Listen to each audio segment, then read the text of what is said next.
Bismillahirrahmanirrahim. Assalamualaikum warahmatullahi wabarakatuh. Semoga cucu-cucu semua saat ini dalam keadaan sehat walafiat. Demikian juga kakek, alhamdulillah masih dalam lindungan Allah Subhanahu wa taala. Sehat walafiat. Untuk itu, marilah pertama-tama kita sampaikan puji syukur kehadirat Allah yang telah memberikan perlindungan dan hidayah kepada kita semua. Juga kita sampaikan sholawat dan salam untuk Nabi besar kita, Nabi Muhammad Shallallahu Alaihi Wasallam, yang syafaatnya tetap kita selalu nantikan. Cucu-cucu sekalian, hari ini kakek ingin membahas tentang masalah yang seperti yang kemarin, masih dalam hal akhlak. Yang sekarang ingin kita bahas, kakek uraikan mengenai salah satu penyakit hati yang menurut kakek sangat berbahaya sekali, yaitu cinta dunia atau hubud dunia. Orang yang kena penyakit ini biasanya merasa bahwa dunia ini tidak akan berakhir. Mereka tidak memperhatikan kehidupan yang akan datang di akhirat. Mereka hanya memperhatikan kesenangan di dunia tanpa memperhitungkan bahwa suatu ketika kita akan berangkat kembali ke Allah Subhanahu wa taala. Ini juga ditegaskan oleh Allah dalam firman-Nya bahwa kita ini semua sekarang ini dalam perjalanan. Yang hidup di dunia ini semua dalam perjalanan nanti menuju akhirat melalui alam kubur juga setelah kita menghadapi kematian. Itu dalam surat An-Insyikok ayat 6. Hei manusia, sesungguhnya kamu dalam perjalanan menuju Tuhanmu, maka pasti kamu akan menemuinya. Jadi kita sekarang ini dalam persiapan.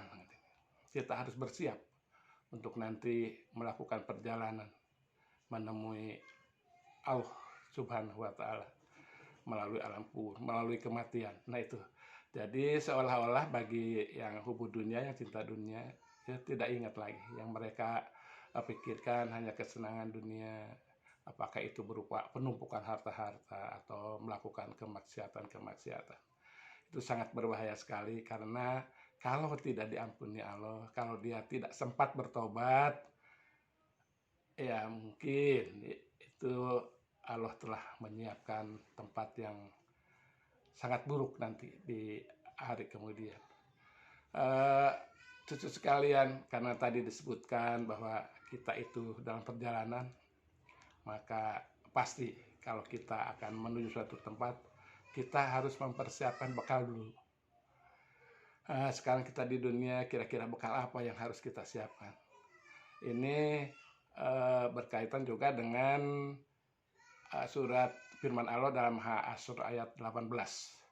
Hei orang-orang yang beriman, bertakwalah kepada Allah, dan hendaklah setiap diri memperhatikan apa yang telah diperbuatnya untuk hari esok atau akhirat. Jadi kita harus berakhlak dan mempersiapkan diri untuk kita nanti dalam perjalanan. Kenapa kita di dunia itu disebut perjalanan? Karena cucu sekalian, seperti pernah kakek sampaikan bahwa kita hidup ini dalam 5 alam. Ya, ada yang menyebutnya 5 alam atau lebih, itu kadang-kadang suatu perbedaan. Tapi kakek, yang menurut kakek ada yang kakek pernah baca gitu, yang kakek yakini adalah 5 alam. Pertama adalah alam arwah. Waktu kita dulu sebelum dilahirkan oleh ibu kita, itu kita masih berupa arwah di sana, di alam arwah. Lalu alam rahim, yaitu setelah kita bapak ibu kita menikah, lalu jadilah kita setelah umur berapa, 4 bulan atau 120 hari, lalu arwah tadi, ruh tadi ditiupkan ke janin kita beserta takbirnya kemarin yang video lalu telah kakek sampaikan. Lalu setelah itu 9 bulan baru dilahirkan. Nah, setelah dilahir ke dunia, masih ada nanti lagi, bahwa itu nanti ada alam dunia, kita hidup, lalu setelah kematian kita masuk alam kubur, dan nanti terakhir di alam akhirat yang kekal abadi.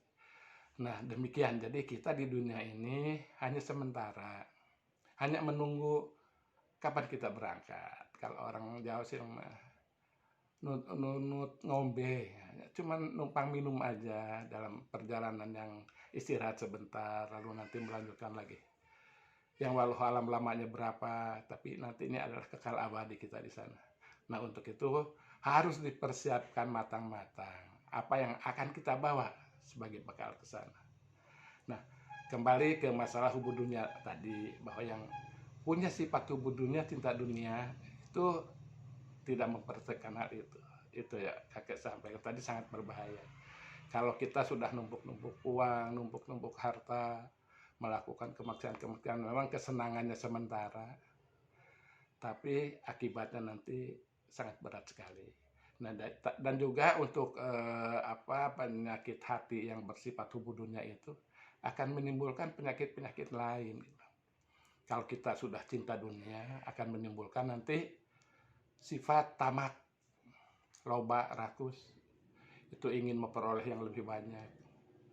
Lalu juga ada sifat nanti kikir, pelit, tidak mau mengeluarkan harta kita untuk membantu orang lain. Karena itu saking kita berusahanya untuk mengumpulkannya. Sifat-sifat itu juga menurut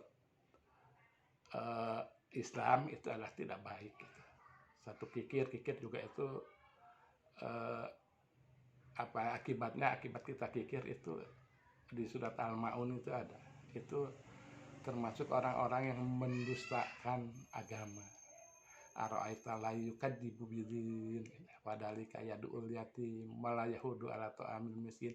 Jadi yang tidak mau menyantuni anak yatim, tidak mau mengasih makan orang miskin, itu termasuk orang-orang yang mendustakan agama. Nah, mendustakan agama pasti akibatnya ya kalau tidak tobat tadi ya kemungkinan besar adalah masuk neraka. Lalu yang kedua adalah tamak atau loba juga, mengumpulkan harta sebanyak-banyaknya. Yaitu Nabi Muhammad SAW pernah bersabda bahwa jika orang itu punya lembah penuh emas, satu lembah penuh emas, maka dia akan minta lagi lembah yang lain. Setelah punya 2 lembah akan minta lagi lembah ketiga. Itu saking bahwa kita itu manusia itu memang bersifat tamak dan loba itu. Nah, kita harus hati-hati kalau kita tahu penyakit kita. Pertama adalah kita hubud dunia, lalu akhirnya kita tamak, loba, lalu juga kita menjadi kikir. Ya, kita harus berusaha untuk tidak begitu, untuk tidak kikir, untuk tidak tamak, dan untuk tidak hubud dunia. Jadi kita kembali harus mempersiapkan bekal untuk di akhirat nanti.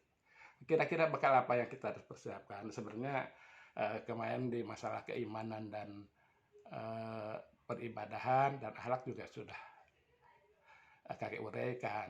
Dia harus pertama adalah iman kita harus diperkuat, jangan sampai goyah, jangan sampai kita syirik atau musyrik. Kita keiman kita, lalu kita laksanakan hak-hak Allah apa, hak-hak Rasul apa, hak Quran apa, lalu kita percaya qada dan kita percaya hari kiamat.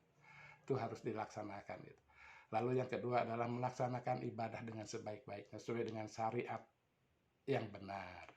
Kemarin kita udah bicara masalah ada syarat, rukun, dan sunnah-sunnahnya. Itu harus kita tahu. Sehingga peribadahan kita bisa sesuai dengan syariat Islam dan insya Allah diterima oleh Allah Subhanahu wa Ta'ala. Itu cucu-cucu sekalian barangkali yang ingin kakek sampaikan.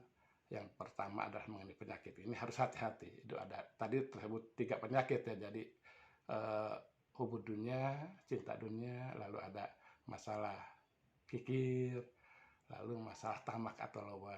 Dan juga mungkin bisa menimbulkan lagi satu sifat lagi, yaitu iri hati. Karena orang yang sudah kaya itu kalau melihat orang lain lebih kaya itu ingin lagi lebih kaya lagi gitu. Kita lihat tetangga kita beli mobil baru, kita juga pingin lebih baru lagi, yang lebih bagus lagi. Itu mungkin juga ke arah sana juga. Jadi ada 4 jadinya tuh sifat yang jelek yang kakek uraikan sekarang. Cinta dunia, menimbulkan loba dan tamak, menimbulkan kekikiran, dan mungkin juga menimbulkan iri hati. Tapi iri hati juga itu dilarang di dalam agama Islam. Allah dia dalam surat An-Nisa ayat berapa ayat 32 kalau nggak. Kita itu jangan iri hati. Nanti coba dicek. Ya, cucu sekalian. Lalu apa sih tadi kita yang persiapan tadi? Iman kita harus kuat. Peribadahan kita harus sesuai dengan uh, syariat Islam, dan kita juga harus jaga akhlak kita, akhlakul karimah kita harus jaga. Jadi akhlak yang baik. Ya, demikian cucu-cucu, mudah-mudahan dapat bermanfaat. Sekali lagi, jauhilah sifat-sifat tadi, sifat-sifat hubudunya, sifat-sifat tamak, sifat kikir, sifat iri, sehingga insya Allah kita akan memperoleh balasan yang setimpal dari Allah nanti di kemudian hari. Demikian, mudah-mudahan sekali lagi bermanfaat. Semoga kita selalu dilindungi dan mendapat selalu hidayah dari Allah Subhanahu wa taala. Kita berdoa dulu. Bismillahirrahmanirrahim.